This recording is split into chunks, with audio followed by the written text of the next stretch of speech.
बरगड़ चकर केन्द्रे सड़क दुर्घटना बाइक और टाटा एसी गाड़ी मुहांमुही धक्का दुई गुरुतर होइतिबा सूचना मिली। शुक्रवार संध्या 5 घंटा समय बरगड़ सदर चकर केन्द्रे एक मर्मन्तुद सड़क दुर्घटना घटी। एक टाटा एसी और एक बाइक मुहांमुही धक्का हेबारु बाइक आरोही 2 जण गुरुतर होइतिबा बेले टाटा एसी ओलटी पड़िथिबा सूचना रही।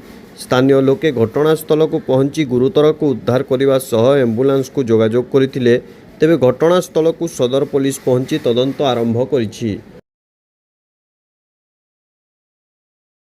आज पवित्र रामनवमी अवसर में स्थानीय भटली छकठारे विश्व हिंदू परिषद और बजरंग दल पक्षरु ठंडा पानीय बंटन करा जायछि। शुक्रवार दिवा 11 घंटा समय भटली छकठारे श्रीराम को पूजा करने सह यात्री मानंकु ठंडा पानीय जल प्रदान करा जायछि। वर्तमान ग्रीष्म प्रवाह बढ़िबारे लागितिबा बेले यात्री माने अनेक समस्यार सम्मुखीन हेउछन्ति। एने अंशुघातर संभावना मध्य रहितिबा बेले आज पवित्र रामनवमी अवसर में यात्री मानंकु ठंडा पानीय व्यवस्था करा जायछि।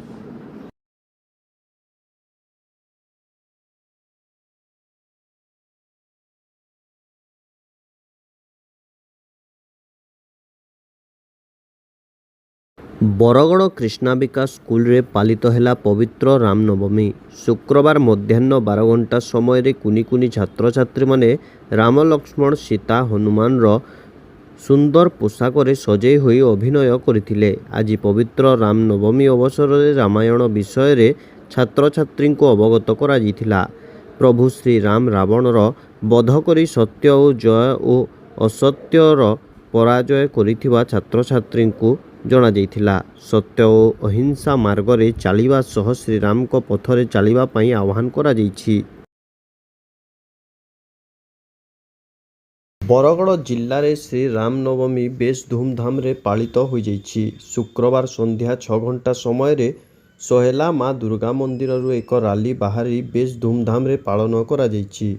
एने पंडित एवं भक्त निज प्रतिक्रिया रखिछन्ति। कुनी कुनी शिशु को श्री राम लक्ष्मण सीतांक बेशरे सुसज्जित करा जायथिबा बेले बाजा बजाई एक रैली अनुष्ठित करा जायछि। एही अवसर में माँ दुर्गा मंदिर रे चलिथिबा नवरात्र पूजा पाई बहु भक्तों समागम रहिथिबा बेले भक्त माने बेस उत्साह प्रकाश करिसन्ति। जय माँ दुर्गा मोर ना रेशमा खटला मुई हो जाए इच्छापाली आज आमर सोहेलार इटा बासंतिक नवरात्र चैत्र मासरी हेसी सब वर्ष तो देखी बहुत खुश लगला। राम लक्ष्मण पिलाने भी बाहरी छन बहुत खुश लगला देखी हनुमान बाहरी छन और प्रोसेसन चली आमर इहादे तो देखी भी बहुत खुश लगे। प्रति वर्ष ना हेसी आमर सोहेला बासंतिक नवरात्र दुर्गा पूजा 2026 आमर हिंदू मानकर पर्व एटा तो बहुत खुश लगुचे। राम भगवान के आम मानसु देखिए बहुत खुश लगे। तो आम छोट छोट थिला मोर ना तो सरोज कुमार देवता वो स्थानीय पंडित है। आम छोट छोट थिला बेलू देखी आसुचु जे इठाना आम रामनवमी बहुत धूमधाम पालन होसी। राम लक्ष्मण सीता बाहरी हनुमान बाहरी प्रशासन आम सारा सोहेला भ्रमण कराई बहुत धूमधाम प्रशासन कराई यहाँ से संध्या 4 आरंभ कर बहुत उत्साह अच्छे समस्त से आपण मैंने देखुए भी बहुत लोग तार आसीच प्रशासन लगे चेतना मंडप में प्रतिपदा दिन आम चैत्र बासंती पूजा आरंभ है दिन तार माने आम नाट्य कार्यक्रम चेतना तुम बहुत सांस्कृतिक कार्यक्रम बहुत नाच गीत बहुत कार्यक्रम बासंती पूजा भी सही पूजा है। तार प्रथम दिन कलश आमंत्रण कराई प्रथम शैलपुत्र पूजा कराई लास्ट के सिद्धिदात्री पूजा आज कर रामनवमी पड़ता राम पूजा करम राम प्रशासन कराई आम पहले तो 19 तारीख दिन ये वर्ष 19 तारीख प्रतिपदा थी आम सका 7:30 जाकर पूर्णि बनू कलश आमंत्रण कर आसिक पूजा आरंभ होता पूजा आरंभ हो देवी प्रत्येक दिन 64 उपचार पूजा आसी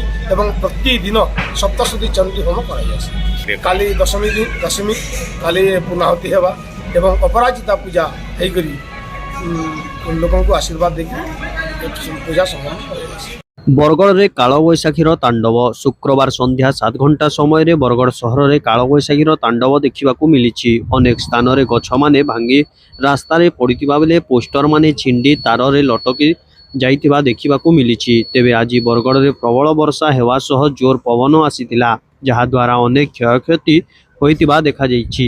ବରଗଡ଼ ଘୁଲିପାଲି ଛକରେ ଗଛ ପଡ଼ି ଯାଇଥିବା ବେଳେ ବାନ୍ଦୁଟିକରା ଥାନା ଛକ ଖଜୁରଟିକରା ଠାରେ ପୋଷ୍ଟରମାନେ ରାସ୍ତାରେ ପଡ଼ିଥିବା ଦେଖାଯାଇଛି।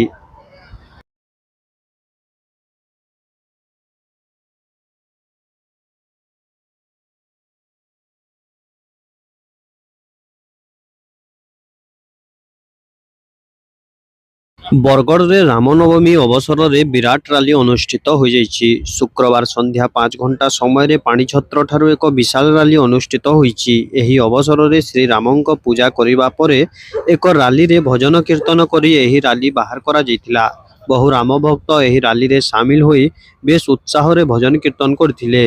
କୁନି କୁନି ଶିଶୁମାନେ ଶ୍ରୀରାମ ଲକ୍ଷ୍ମଣ ଓ ମାତା ସୀତାଙ୍କ ବେଶରେ ବାହାରିଥିବା ବେଳେ ଶ୍ରଦ୍ଧାଳୁମାନେ ଆଶୀର୍ବାଦ ନେଇଥିଲେ।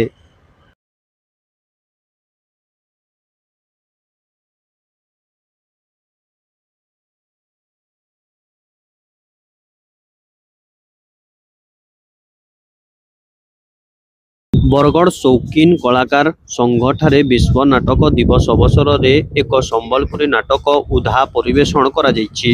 ଶୁକ୍ରବାର ସନ୍ଧ୍ୟା 7 ଘଣ୍ଟା ସମୟରେ ବରଗଡ଼ ସୌକିନ ରଙ୍ଗମଞ୍ଚଠାରେ ଅନୁଷ୍ଠିତ ଉକ୍ତ କାର୍ଯ୍ୟକ୍ରମରେ ମୁଖ୍ୟ ଅତିଥି ଭାବେ ବରଗଡ଼ ବିଧାୟକଙ୍କୁ ନିମନ୍ତ୍ରଣ କରାଯାଇଥିବା ବେଳେ ଅନେକ କଳାପ୍ରେମୀ ଉପସ୍ଥିତ ରହିଥିଲେ। ପ୍ରାରମ୍ଭିକ ଗାନ ପରେ ସମ୍ବଲପୁରୀ ନାଟକ ଉଧା ପରିବେଷଣ କରାଯାଇଛି। ତେବେ ବହୁ ନାଟ୍ୟପ୍ରେମୀ ଉପସ୍ଥିତ ରହି ଏହି ନାଟକ ଉପଭୋଗ କରିଥିଲେ।